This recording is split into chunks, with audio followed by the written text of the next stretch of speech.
Olá pessoal, tudo bem? O meu nome é Jéssica e este é o Dia de Livro.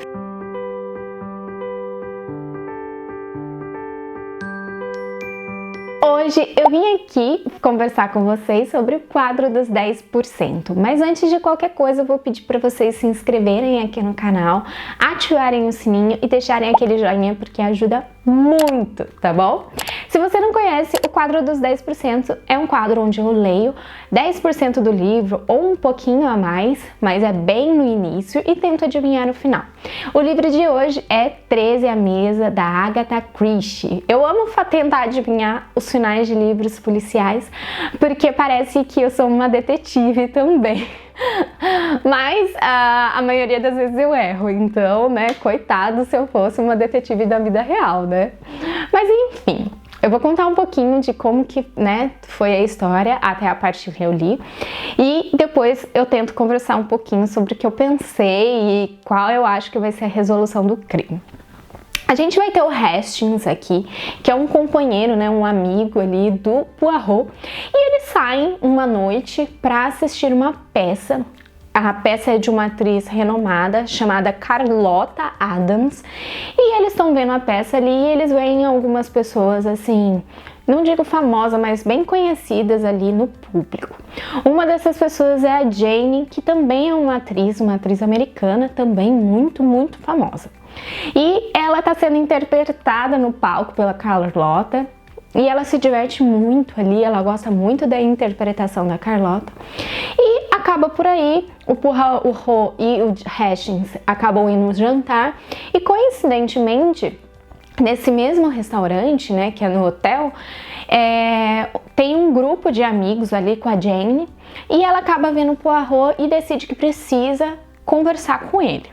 Então aí eles sobem ao apartamento dela, ela pede para o jantar ser levado para lá juntamente com os amigos, mas pede um tempo ali primeiro para que os dois possam conversar. E nessa conversa em que tá a Jane, o Poirot e o Hastings, ela diz, né, olha, eu quero me separar do meu marido, que é o Lord Edward, alguma coisa assim. Eu quero me separar dele, só que ele não quer me dar separação e eu preciso da sua ajuda, Poirot. Só que ela não fala assim desse jeito que eu tô falando, ela é bem incisiva, é uma mulher super decidida e ela trata, né, a fala dela coloca ali muito que se não for do jeito fácil, vai ter que ser do jeito difícil, sabe? Que ela teria coragem de ir lá e até matar ele. Esse é o primeiro ponto que eu queria conversar com vocês. A Agatha Christie, ela tem muito desses personagens que têm um ímpeto forte, sabe? Que são impulsivos.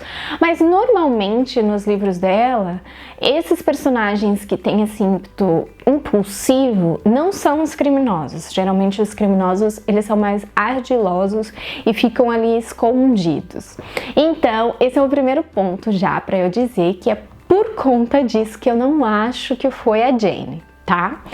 E aí vamos continuar na história, né? Aí o Poirot, ele fica um pouco resistente ao que a Jane pede a ele. Ele fala, olha, esse não é o ramo, né, de trabalho que eu atuo. Ela entende assim, mas ela pede de novo e ele acaba aceitando. Então, eles comem ali com todo mundo, conhecem outras pessoas. A Carlotta também é convidada para esse evento, né, esse jantar. O Brian, que também é um ator, ele tá naquele jantar e todo mundo se conversa, a gente repara em alguns comportamentos ali e vida que segue. No dia seguinte, o Poirot, ele manda, né, uma carta, uma solicitação ali pro Lorde, para que eles tenham uma conversa.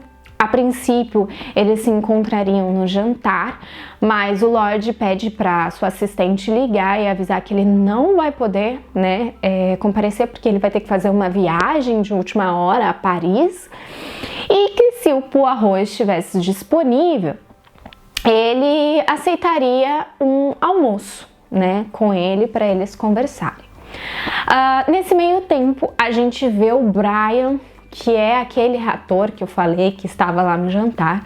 Ele procura o Poirot e conta uma história ali bem peculiar de que durante algum tempo, alguns meses, ele está sendo perseguido por um homem de aproximadamente 30 anos de idade que tem um dente de ouro e que vive o observando. e que ele precisa da ajuda do Poirot para saber o que é aquilo. Só que ele não pode contar as motivações desse homem em persegui-lo, porque ele precisa da autorização de uma mulher, que a gente não sabe quem é essa mulher, para que ele possa explanar ali para o Poirot toda a história.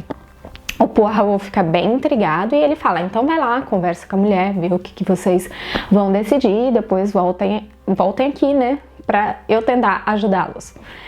Aí acaba essa parte da história, o Poirot segue pra casa do Lorde, pra esse almoço e tudo com o Hastings, tá, gente? Porque é o Hastings que tá narrando essa história. Eles chegam lá pra conversar com o Lorde e, surpreendentemente, quando o Poirot entra no assunto, ele fala, ué, mas eu já aceitei a separação. Há 6 meses eu enviei uma carta para Jane falando que eu mudei de ideia e que eu ia dar a separação. A única coisa é que eu não vou dividir meus bens. Foi o que ele deixou bem claro. E o Poirot, ele ficou super constrangido e ele não entende muito bem. Já que o Lorde já tinha aceitado, por que a Jane fez com que ele fosse até lá? Quais foram as motivações da Jane? Ele ficou bem perplexo com essa situação e vai até o hotel onde a Jane está.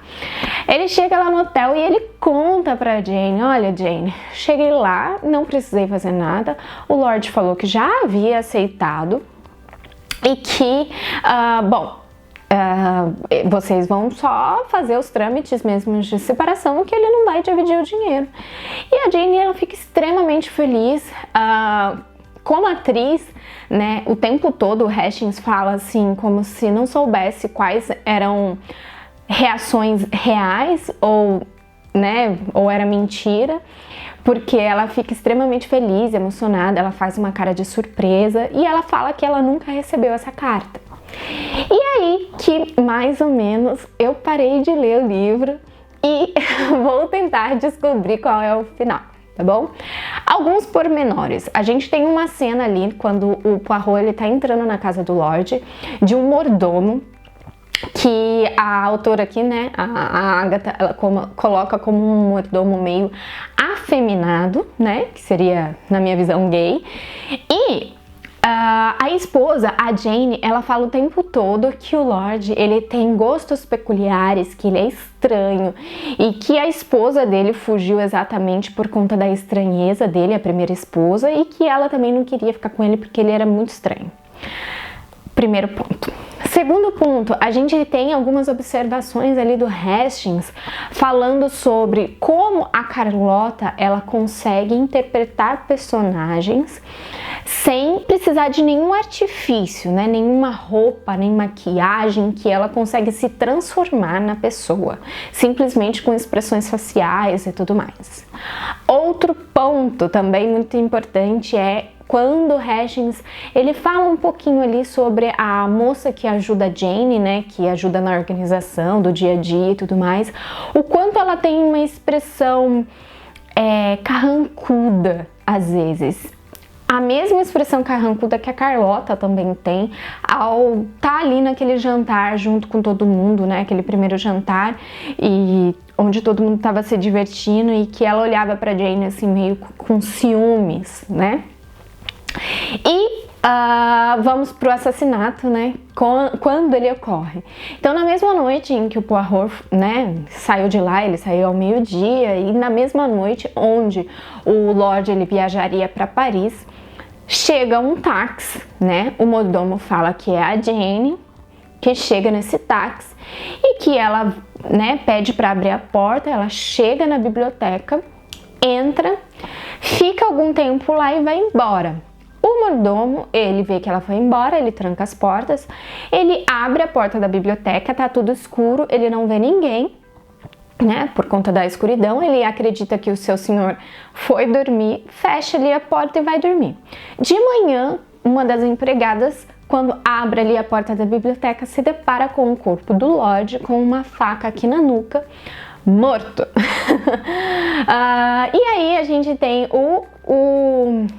como chama? O policial Jepp, o capitão Jepp, que conta toda essa história ali pro Poirot, né, dessa noite, que ele acredita que já sabe que é a Jane, a criminosa, mas o Poirot fala assim, nossa, mas se você tá vindo aqui é porque você tem dúvidas sobre alguma coisa. E aí o Japp, ele não quer meio dar o braço a torcer, mas a gente entende que a partir daí o Poirot vai começar essa investigação, tá?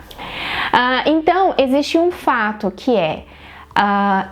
o mordomo ali viu que era a Jane entrando na biblioteca e que depois que ela saiu o Lorde estava morto, e ao mesmo tempo a gente tem uma reportagem no jornal falando que algumas pessoas compareceriam àquele jantar, e uma dessas pessoas é a Jane. Então a gente tem os dois lados, né? Então como que a Jane estaria em dois lugares ao mesmo tempo? Vamos pra capa! Eu não sei se dá pra vocês verem, mas normalmente, pelo menos nesse livro da HarperCollins, ele tem algumas coisas que vão estar dentro do crime. Então aqui, ó, eu não sei se dá pra vocês observarem, existe um corpo e me parece ser de um homem, porque aqui, ó, é um sapatinho e aqui é um chapéu. Então isso já me dá a entender de que foi um homem que realizou esse assassinato e não a Jane, tá? Outra coisa muito importante, aqui na mesa do Lorde a gente tem uma carta de baralho. Então pode ser que tenha algo a ver com jogatina, com dívidas, com coisas desse tipo, tá? A gente vê uma cartinha na mão, que pode ou não ser a carta que nunca chegou pra Jane, e a gente tem aqui uma arma, o que me instigou muito, porque qual seria a motivação de ter uma arma no lugar, sendo que ele foi assassinado com um canivete, né, uma faca aqui no pescoço? Então não faz muito sentido, né? Eu não achei mais nenhum outro, né, alguma outra dica aqui na capa do livro, mas eu fico pensando que existe uma grande possibilidade de não ter sido a Jane. Já falei as motivações, porque, como eu disse, normalmente quando existem personagens dentro dos livros da Agatha Christie que são muito impetuosos, normalmente não são eles que realizam o crime. É uma pessoa mais ardilosa. Como existe esse homem perseguindo um homem de dente de ouro, eu não sei o que ele teria a ver, ou se é só uma história paralela para deixar a gente confuso. Mas o que passou pela minha cabeça num primeiro momento? A Jane ter contratado a Carlota para se passar por ela diante do Lorde. E não sei dizer qual seria a motivação da Jane enquanto ela estaria naquele jantar, né? Talvez ela não quisesse ver o Lorde por qualquer que seja o motivo e precisava que chegasse alguma mensagem até ele. E quem pode ter assassinado o Lorde, eu acredito que possa ser o mordomo. Porque existe uma cena lá em que a filha do Lorde, ela tá muito triste e aí não dá muito para entender qual que é essa tristeza, se é por conta de que a mãe abandonou, se é o pai mesmo que é uma pessoa ruim. E eu acredito que seja mordomo, porque é aquilo que eu falei. Por que o Hastings ia falar que ele é afeminado sem motivo nenhum? Talvez os dois ali tivessem algum tipo de relacionamento e por conta de não poderem assumir isso para a sociedade, ou por qualquer que seja o motivo, em um momento desvairado ali de ciúme e de ímpeto, ele talvez tenha assassinado. Mas como eu disse, a probabilidade de eu acertar isso é muito pequena, gente, porque o livro, ele é repleto de informações, ele te joga várias informações e você não sabe muito bem aonde se concentrar, né? E é engraçado porque o Poirot, ele pega pequenas informações que você não faz ideia e ele já tem toda uma história montada na cabeça dele. Então, fica aí a minha dúvida. E provavelmente eu vou ter errado. Mas eu acho que é isso, pessoal. Eu espero que acerte, né? Eu acredito que vai ser o mordomo. E que eu não sei qual que é a motivação, mas que a Jane pediu pra Carlota ir lá por algum motivo. E por mais que a Carlota tenha esse sentimento ali meio que de inveja da Jane, por a Jane ser bem mais famosa do que ela não... Ela quer crescer, então ela vai querer ficar próxima da Jane para conseguir, né, mais trabalhos e tudo mais, e não algum tipo de vingança por rivalidade feminina, é o que eu acredito, tá bom? Então eu acho que é isso, pessoal. Eu espero que vocês tenham gostado desse quadro dos 10%. Deixa um comentário aqui para eu saber o que vocês estão achando e eu espero vê-los em breve. Um grande beijo. Antes que eu esqueça, vai lá no meu Instagram. Toda semana tem uma fotinha, tem vídeo lá no IGTV, então vai lá conferir o conteúdo, aproveita e compartilha esse vídeo também com seus amigos e colegas, tá bom? Novamente, um grande beijo e tchau, tchau!